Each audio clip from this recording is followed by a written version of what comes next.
يَا أَيُّهَا الَّذِينَ آمَنُوا ادْخُلُوا فِي السِّلْمِ كَافَّةً. Assalamualaikum warahmatullahi wabarakatuh. Kembali dengan saya Bapaknya Ihsan di channel Bapak Ihsan. Kali ini saya mau mengutarakan suatu kisah sahabat Nabi, yaitu yang bernama Abdullah bin Ummi Maktum. Nah, kisah ini sebenarnya ada hubungannya dengan kewajiban kita untuk sholat di masjid. Karena yang kita tahu, kadang-kadang sebagian dari kita ada yang beranggapan bahwasanya sholat itu bisa sunnah di rumah atau selain di masjid atau musola. Cuman ini kisahnya saya berusaha menceritakan kembali, yaitu pada zaman kekhalifahan Rasulullah, awal-awal Islam berdiri, masuklah sahabat Nabi yang bernama Abdullah bin Ummi Maktum. Diceritakan bahwasanya Abdullah bin Ummi Maktum ini beliau mengalami cacat, kekurangan fisik, yaitu matanya buta. Jadi dia tidak bisa melihat. Tapi karena kecintaannya dia terhadap agama Islam, dia selalu berusaha berjuang demi tegaknya agama Islam. Yaitu salah satu caranya itu dengan sholat di masjid. Pada suatu waktu ketika sedang berbincang-bincang dengan ketika Nabi Rasulullah sedang berbincang-bincang dengan para sahabatnya, datanglah Ummi Maktum untuk menanyakan suatu perihal, bahwasanya pertanyaannya beliau meminta keringanan kepada Rasulullah. Wahai Rasul, aku ini buta sejak dari kecil. Aku ini ingin sholat di masjid, tapi antara jarak dan rumahku jauh, dan aku tidak ada yang mengantar. Aku tidak bisa melihat ya Rasul. Apakah aku berhak mendapatkan keringanan? Kemudian Rasul menjawab, iya, kamu mendapat keringanan. Dan si Abdullah bin Ummi Maktum berterima kasih. Tetapi tidak sebelang berapa lama kemudian Nabi Muhammad Rasulullah bertanya lagi kepada Abdullah bin Ummi Maktum, wahai Abdullah bin Ummi Maktum, kamu dengar gak suara seruan adzan waktu sholat di masjid? Dengar gak kamu seruan adzan? Wahai Rasul, aku dengar ya Rasul. Nah, kalau dengar, kalau gitu kamu ya wajib sholat di masjid. Nah, dari situ akhirnya kebiasaan Abdullah bin Ummi Maktum, dia sholat di masjid meskipun beliau buta. Nah, hingga suatu saat terjadilah suatu peristiwa yang mana waktu itu adalah sholat subuh. Nah, sholat subuh ternyata dia tidak ada yang mengantarkan seperti biasa. Dia terjatuh dari perjalanan antara mau sholat subuh dari rumah ke masjid. Beliau terjatuh, tersungkur, dan tiba-tiba ada yang membantunya, seorang pemuda tersebut membantunya mengangkat beliau, membersihkan beliau, dan segera membantunya mengantarkan beliau ke masjid terdekat, yaitu masjidnya, untuk melaksanakan sholat. Setelah melaksanakan sholat, pemuda tadi juga mengantarkan beliau ke rumahnya. Nah, kejadian tersebut berulang beberapa kali. Ya, ketika Abdullah bin Ummi Maktum, sahabat ini tuh ingin sholat, dia akan ditemui oleh pemuda tersebut. Pemuda tersebut ramah, diajak ngobrol enak. Akhirnya setelah beberapa kali diantarkan oleh pemuda tersebut, Abdullah bin Ummi Maktum penasaran. Wahai pemuda, siapakah gerangan kau? Siapakah gerangan dirimu? dari mana asal usulmu? Dan ternyata si pemuda tadi menjawab, aku adalah iblis. Tiba-tiba mendengar kata tersebut, Abdullah bin Umi Maktum kaget.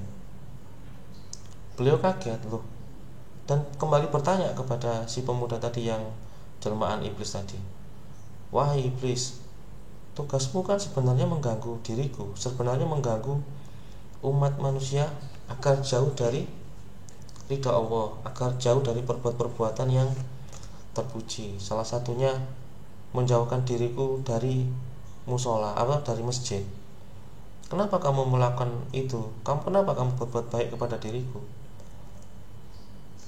Nah, akhirnya pemuda tadi atau jelmaan iblis tadi membuka kartu bahwasanya, wahai Abdullah bin Maktum, ketika kamu jatuh, ingat gak kamu ketika kamu pertama kali pada suatu malam kamu mau berangkat ke masjid, dari rumahmu menuju masjid untuk salat subuh, dan kamu jatuh tersungkur, di mana kepalamu terbentur dan kamu berdarah, dan kamu tetap melanjutkan perjalanan kamu. Ingat gak waktu itu? Umi Maktum menjawab, iya, aku ingat. Ketahuilah wahai Umi Maktum, Abdullah bin Umi Maktum, bahwasanya aku mendapatkan dengar dari sesama dari bawahanku, bahwasanya ketika itu langit sedang membicarakan kamu. Langit sedang membicarakan kamu. Allah itu sedang mengampuni setengah dari dosa-dosamu. Dan aku tidak ikhlas kalau kamu mendapatkan pengampunan dosa dari Allah. Atas dasar inilah aku membantu dirimu. Aku memberikan keringanan dirimu agar kamu bisa sholat di masjid, agar aku tidak ingin melihat kamu, kalau kamu jatuh lagi, seluruh dosa-dosamu akan dihapuskan oleh Allah. Aku tidak suka itu. Nah, dari situ ceritanya teman-teman. Ini kisah dari sahabat-sahabat para nabi, kisah-kisah sahabat Rasulullah, yaitu salah satunya adalah Abdullah bin Maktum. Beliau cacat sejak lahir, yaitu matanya tidak bisa melihat keduanya. Dia mempunyai fadilah, dia percaya akan agama Islam, dan dia rela menegakkan agama Islam dengan salah satu jalan, yaitu sholat di masjid. Ingat dari poin tadi bahwasanya ketika si Abdullah bin Maktum tersebut meminta keringanan karena kondisi dia buta sejak lahir, tetapi ketika Rasul menanyakan apakah Abdullah bin Umi Maktum ini mendengar seruan adzan, maka dia diwajibkan untuk sholat di masjid.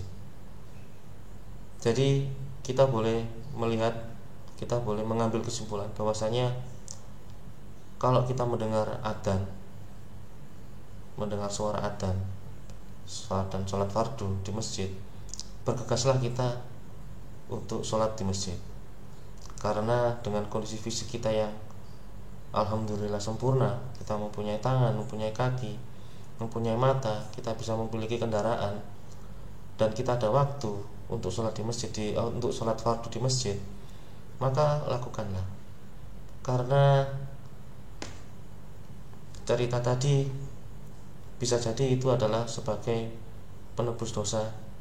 Dengan usaha kita, effort kita, usaha kita, meskipun itu tidak ada orang, meskipun masjidnya tidak ada orang, kita sendiri atau kita berdua, tetap lakukanlah sholat di masjid. Karena apa? Kita tidak tahu Allah itu mengampuni dosa-dosa kita dari mana.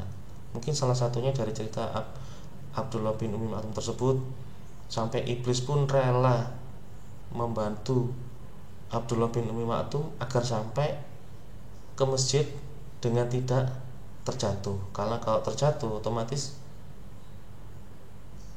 usaha yang dinilai itu lebih besar, dan Allah mengampuni setengah dari dosa-dosanya.